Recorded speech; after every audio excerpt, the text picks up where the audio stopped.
ब्रह्मचर्यहीन के लक्षण, जिन्होंने ब्रह्मचर्य का नाश किया है, अपने आप जांच लेना। उसके अंदर बार बार काम पीड़ा जागृत होगी, उसका विचार कामाशक्त होगा, पहला लक्षण।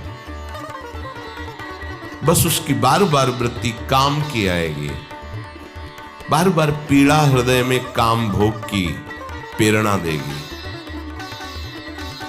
वो इतना असमर्थ होने लगता है कि आंख मिला के बात करने की भी हिम्मत नहीं रह जाती उसमें। हर समय उसके अंदर एक हीनता सी छा जाती है।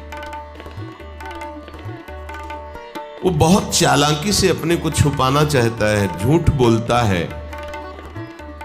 थोड़ी ऐंठन भी दिखाना चाहता है कि मैं कुछ हूं, पर अंदर से खोखला हो जाता है। ये दुर्गुण उसके अंदर जागृत होते हैं जो ब्रह्मचर्य का नाश करता है।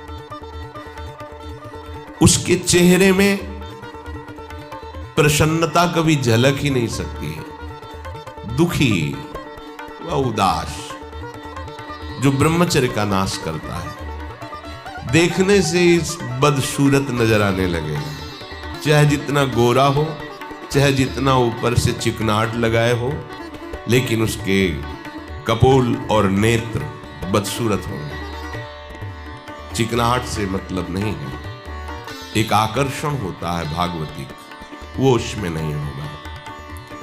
स्वभाव बड़ा ही रुक्ष होगा, कड़ुआ होगा, बहुत ही हल्के स्वभाव का आदमी होगा। विश्वसनीय तो हो ही नहीं सकता, कामी पुरुष विश्वसनीय नहीं होता। वो कभी भी बदल सकता है, उसमें क्षमता नहीं है एक बात पर टिके रहने की। वो कसम खाए तो भी बहुत शीघ्र अपनी कसम तोड़ देगा।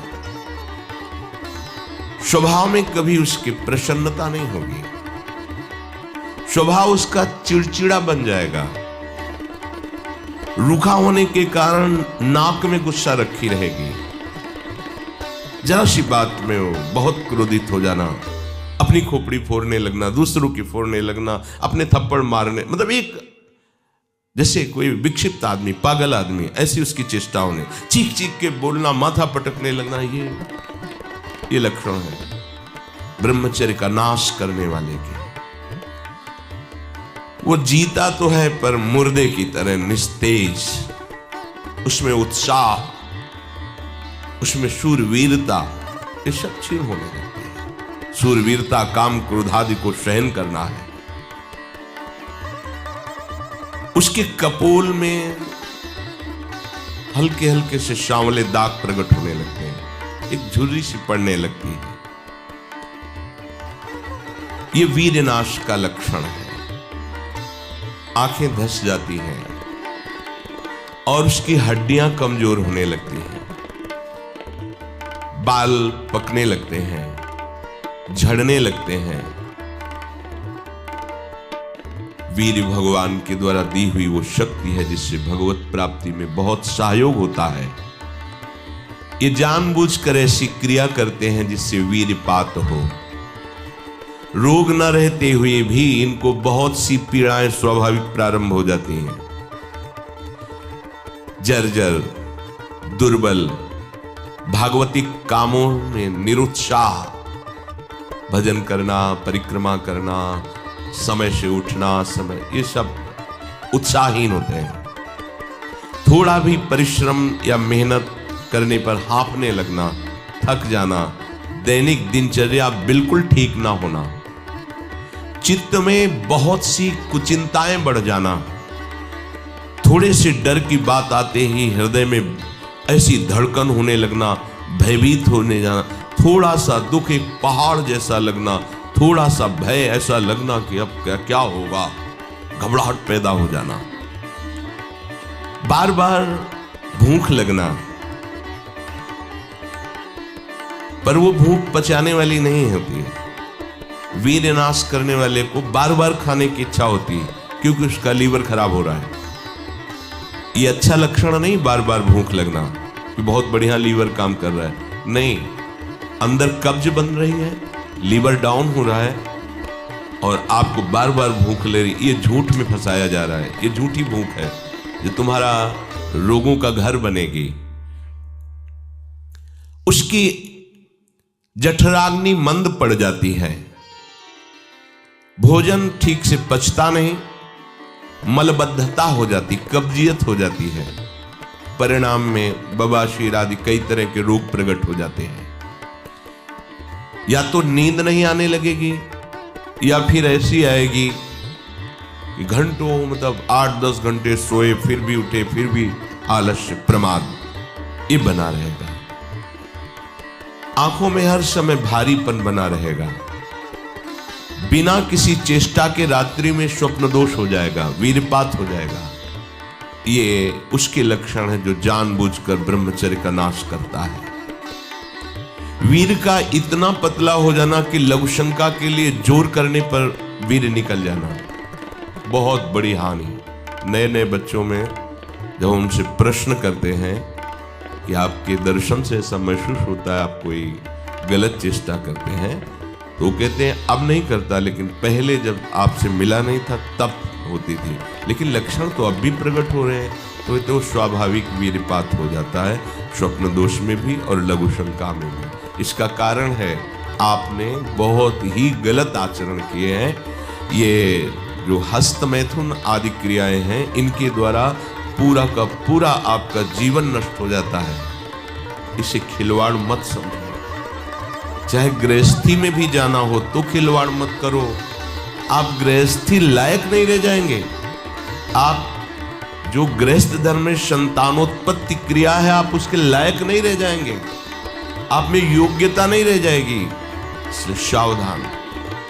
परमार्थ में चलना है तो अत्यंत आवश्यकता ही है ब्रह्मचर्य की, पर गृहस्थ में चलने के लिए भी ब्रह्मचर्य की आवश्यकता है। जहां वो पेशाब करने के लिए जोर लगाते हैं तो वीर स्खलित होने लगता है थोड़ी थोड़ी मात्रा में। ये हस्त मैथुन करने वालों का प्रधान चिन्ह है।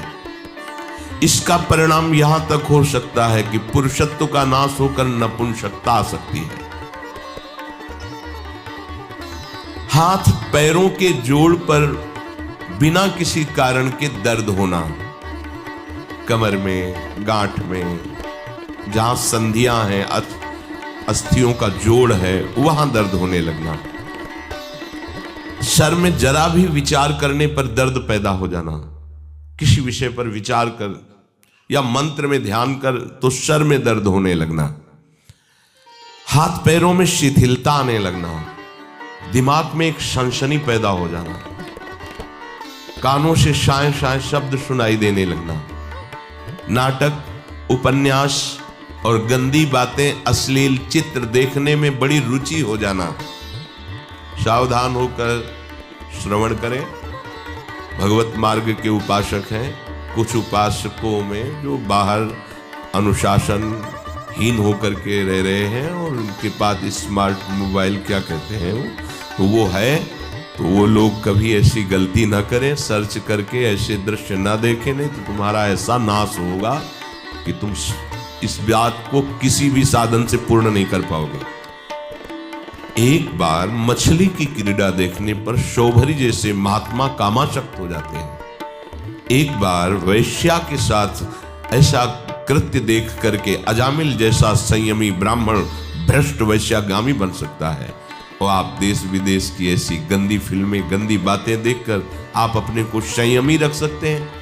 क्यों आप अपना नाश कर रहे हैं? क्यों आप अपने शत्रु बन रहे हैं? उपासक समझता है कि कोई जानता नहीं है, लेकिन तुम जिसको जानने के लिए चले वो तो तुम्हें जान रहा है ना। वो कैसे तुम्हारे सामने आएगा? कैसे तुम्हारे मुख में नाम चलेगा? कैसे हृदय में भगवत प्राप्ति का उत्साह रह जाएगा यदि आप ऐसा? उपासक को नाटक, उपन्यास, सिनेमा, अश्लील चित्र, गंदी पिक्चरें बिल्कुल नहीं। क्यों अपना नाश कर रहे हो? पर उसको रुचि हो जाएगी। जो व्यभिचारी प्रवृत्ति से युक्त है उसको ये अच्छा लगेगा। बार बार पेशाब होने की इच्छा होना, पेट में ऐसा लगना जैसे बहुत गर्मी पैदा हो गई है, और प्रमेह आदि उग्र रोगों का प्रादुर्भाव हो जाना, ये ब्रह्मचर्य नाश का लक्षण है। तलवे हथेलियों पर पसीना आने लगना, हाथ पैर में जरा भी काम करने के लिए चलो तो कंपायमान होने लगना, थोड़ा भी ऋतु परिवर्तन बीमारी को पैदा कर देना, थोड़ा सा गर्मी थोड़ा सा सर्दी बीमार, उसे प्रकृति का प्रहार सहन न करने की सामर्थ्य आ जाती है। वो प्रकृति का प्रहार सहन नहीं कर सकता, ऐसी स्थिति हो जाती है। चेहरे पर मुहासे प्रकट हो जाना,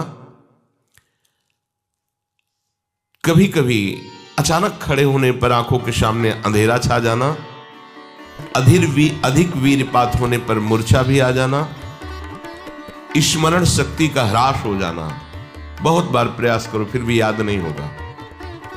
और ब्रह्मचर्य सही है तो एक बार बोल दीजिए, 100 वर्ष बाद सुन लेना, वो अपने आप स्थापित हो जाएगा।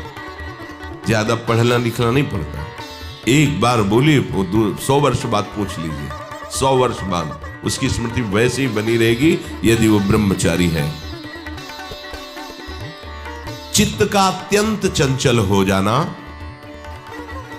चित्त में बिल्कुल बल ना होना कि हम विषय से हटा के प्रभु में लगा सके, ऐसी सामर्थ्य नहीं, दुर्बल हो जाना, बार बार प्रतिज्ञा करना पर उसका निर्वाह न कर पाना, आज से मैं ऐसा नहीं करूंगा, 1 2 3 फिर गिर गया, वहीं गिर गया।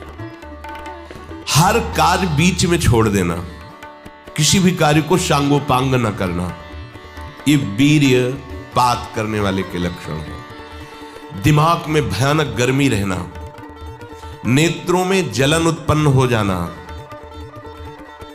वह बिना किसी कारण के नेत्रों से पानी बहना, बहुत कम गलती में भारी गुस्सा आ जाना, बहुत कम लाभ में फूल जाना, अहंकार आ जाना, कम लाभ में कोई लाभ नहीं, छोटी मोटी वस्तुओं के प्राप्त होने पर अहंकार आ जाना, माथा, कमर, मेरुदंड, छाती, इनमें बराबर दर्द बढ़ते जाना, बड़ी हालत खराब हो जाती है। ऐसे दर्शन हुए ऐसे जनों के, आंखों से दिखता नहीं, 28 वर्ष के होंगे वो लगभग, वैराग्य इस कोटिका की आप सोच भी नहीं सकते, बाहरी बस लंगोटी अचला और फुटपाथ में पड़े रहना। और पूर्व विद्यार्थी जीवन में विद्यार्थियों के साथ हस्तमैथुन करने का अभ्यास वो इतना दृढ़ हो गया था कि 10-10, 15-15 बार एक दिन में स्वाभाविक, ऐसे उनकी हालत ये थी कि आंखों से दिखना बंद हो गया था, खड़े होने की सामर्थ्य नहीं।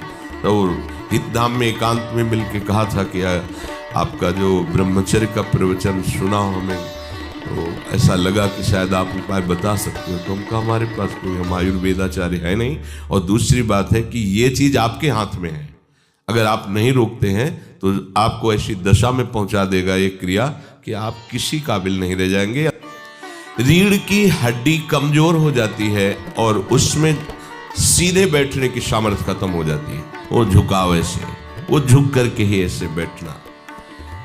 वीरपात करने वाले के मसूड़े में फूलना, मुख से दुर्गंध आना, शरीर का पसीना दुर्गंध युक्त होना, ये वीरवान के यहां से दुर्गंध नहीं आ सकती। जो वीरवान अर्थात जो ब्रह्मचारी है उसके यहां से दुर्गंध, उसके मुख से दुर्गंध नहीं आएगी, भले कुल्ला करे या ना करे, ये वीर में सामर्थ्य होती है। नाक के साइड में यहां कालिमा आ जाना, फिर वो कालिमा धीरे धीरे कपोलों में बढ़ते जाना, ये वीर्य नाश का लक्षण है। वीर्य नाश से उदर लंबा होना, पेट बढ़ना शुरू हो जाता है, आंतें बढ़ना शुरू हो जाती है, उसकी वाणी में मृदुता नष्ट हो जाती है, कर्कशता, रुक्षता आ जाती है।